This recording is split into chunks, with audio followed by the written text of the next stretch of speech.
I still remember the exact shade of blue on the doctor's walls, sterile, calm, almost indifferent. It was supposed to be a routine checkup, another test among dozens I'd taken over the years. But when he looked up from the papers, his eyes softened, and his voice grew heavy. "I'm sorry, Sarah. You'll never be able to conceive naturally." Those words didn't just echo, they carved themselves into my bones. For a second, the world went silent. The ticking clock on the wall, the faint hum of the air conditioner, even my heartbeat felt distant. I just sat there, staring at his lips moving, unable to hear anything else. I'd always dreamed of being a mother. Not for the sake of a title, but for the warmth, the laughter, the quiet moments of holding a child close and knowing they were mine. But now, that dream had been clinically pronounced dead. I walked out of that office numb. The sunlight outside seemed cruel, almost mocking. Couples passed by with strollers, laughter spilling into the air. I remember gripping the edges of my coat, as if holding myself together physically could stop the pieces inside me from falling apart. That night, I sat in my bedroom with the lights off. My husband tried to speak, but I couldn't find words. I didn't cry. I didn't scream. I just felt this silence. Like God had stopped listening. I whispered, almost without meaning to, "Why would you give me the desire to love, if you never meant to let me hold life?" That question became my prayer for months. Every day felt like walking through fog, showing up to work, smiling at neighbors, pretending I was okay. But deep down, I was mourning something that had never lived, yet had died inside me. And that was the moment I realized, this wasn't just a medical verdict. It was the beginning of something else. A breaking that would one day make space for faith. If this story is touching you, comment below where you are watching from and what time it is. The years that followed felt like living inside a long, echoing hallway, quiet, dim, endless. Every month began with a whisper of hope and ended with a familiar ache. I'd count the days, circle dates on the calendar, pray over little test strips, and watch each one come back blank. People meant well, but their words pierced deeper than they knew. Maybe it's not meant to be. You should just adopt. At least you have your health. Each comment added another layer to my loneliness. I learned to smile through it, to nod politely, and retreat to my room when the world felt too loud. Some nights, I'd kneel beside my bed, hands trembling over an old Bible. I'd read the same verse over and over, "For nothing will be impossible with God." But even as my lips moved, my heart felt heavy with doubt. Faith wasn't a steady flame anymore, it flickered, sometimes disappearing completely. I stopped going to baby showers. I stopped walking past the park near our house. Watching mothers with their children became a form of self-torture. My husband tried to hold me through the quiet breakdowns, but I could see the fear in his eyes, the fear that I was slipping away, not just from the dream of motherhood, but from the woman I used to be. One night, after another disappointing doctor visit, I sat by the window watching rain slide down the glass. The reflection staring back at me didn't look like me anymore, just a tired, faithless version of a woman who used to believe in miracles. But deep beneath that silence, something small still stirred. A spark that refused to die completely. A whisper that kept repeating in my mind, God's plans are higher than human understanding. I didn't believe it yet. Not fully. But maybe, just maybe, that belief was the only thing keeping me alive. If this story is touching you, comment below where you are watching from and what time it is. It happened on a night when I had completely given up. The kind of night where hope feels like a cruel joke, and even prayer feels pointless. I was sitting alone in the living room, surrounded by unfinished knitting projects and unopened letters from my doctor. The clock ticked past midnight, steady and merciless. I remember saying out loud, "I can't do this anymore." It wasn't anger, it was surrender. The kind of surrender that comes when your strength finally gives out. I turned off the lamp and let the darkness settle. My eyes closed, and for the first time in years, I didn't ask God for anything. I didn't beg. I didn't question. I just sat in silence, and that's when I heard it. A voice, soft, calm, almost familiar, whispering through the stillness. Trust me. I opened my eyes instantly, heart pounding. The room was empty. No wind, no sound, just peace. The kind that feels alive. I don't know if it was in my head or something divine, but it wrapped around me like warmth in the middle of winter. The next morning, I woke up different. Not healed. Not over it. But different. I found myself opening that old Bible again, tracing my fingers over verses I had ignored for years. Thy will be done, I whispered, not as resignation, but as faith reborn from ashes. Days passed, and I began to talk to God again, not to bargain, but to be with Him. While doing the dishes. While walking. While watching the sunrise. I would whisper, I still believe, even if I don't understand. And somehow, that small phrase became my sacred language, my linguaggem sagrada. I started to notice tiny changes. My sleep came easier. My heart beat slower. The heaviness began to lift. I didn't know it then, but something in the unseen was shifting. Hope, quiet and fragile, had returned.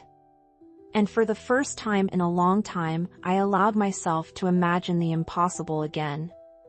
If this story is touching you, comment below where you are watching from and what time it is. It started like any other morning, soft sunlight spilling through the blinds, the hum of coffee brewing, the quiet rhythm of another ordinary day. But that morning, there was something strange in the air. A pull. A whisper that told me to take the test. I almost laughed at myself for the thought. After all these years, how many tests had ended in heartbreak? I had stopped counting. But something inside me, maybe that same voice from the darkness, wouldn't let it go. So I walked into the bathroom, unwrapped the little stick, and waited. 3 minutes. That's all it took for a decade of grief to come flooding back. I placed the test on the counter and looked away.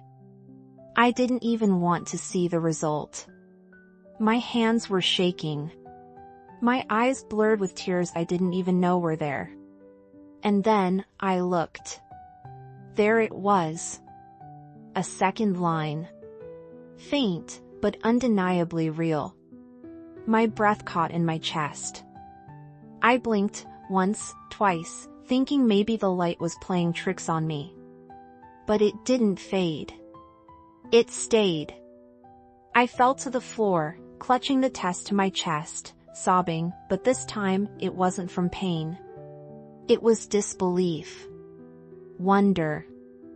The kind of awe that makes your whole body tremble. God, is this you?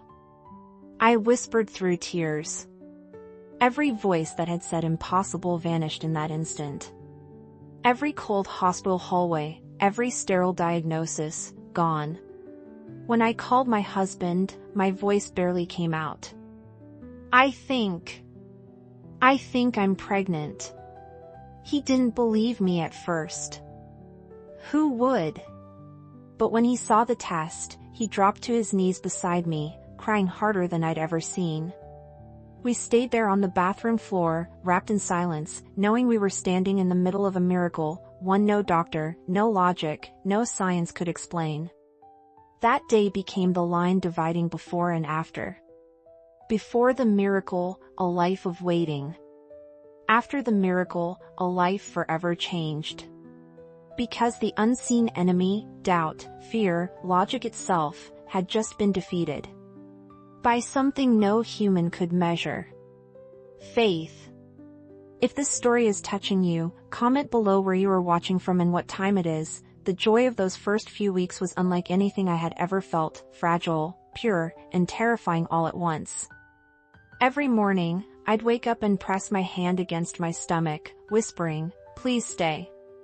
But with each doctor's visit came new warnings. My age. My history. My fragile health. They said words like high risk and complications. They said I should be prepared for loss. I refused to let those words define me again. So I built rituals of faith around me. Every night, I lit a small candle on my nightstand, a symbol of the life growing inside me and the God who gave it. I prayed over every flicker, whispering, "You are the promise I was told would never come." Some days, fear nearly drowned me. Sharp pains would come out of nowhere, and panic would rise like a wave. I'd clutch my belly, tears in my eyes, and repeat the only thing I knew how to say, "Please, God. Not this time." There were nights I ended up in the hospital, monitors beeping, nurses moving fast, doctors speaking in careful tones. I remember the sound of the fetal monitor, that rhythmic beep, beep, beep, echoing like a heartbeat of hope. My husband never left my side. He'd hold my hand and pray out loud when I couldn't find words. Together, we turned that hospital room into a sanctuary. Even the doctors, once skeptical, began to call it the miracle case. They couldn't explain how the baby kept fighting, how every test that should have brought bad news somehow turned into another small victory. At 7 months, I was told the baby might not make it to term. My blood pressure was dangerously high. I was exhausted, scared, but not broken. I whispered, "God, I surrender her to you. If you brought her this far, I trust you'll carry her the rest of the way." That night, I dreamed of light, golden, endless, surrounding me and the tiny life inside me. I woke up calm. For the first time in years, I didn't feel afraid. I felt chosen. Because sometimes, miracles aren't gentle. Sometimes, they're battles, and you have to fight for them with faith as your weapon. If this story is touching you, comment below where you are watching from and what time it is. The morning she came into the world, the sky was painted in soft gold. I remember gripping the hospital bed rails, drenched in sweat and prayer, as the doctors shouted orders. Everything around me blurred, the lights, the sounds, the urgency, until all that existed was her heartbeat on the monitor. And then, silence.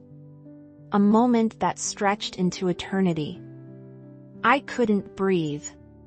My heart stopped waiting, and then I heard it. A cry. Weak, tiny, but alive. I broke.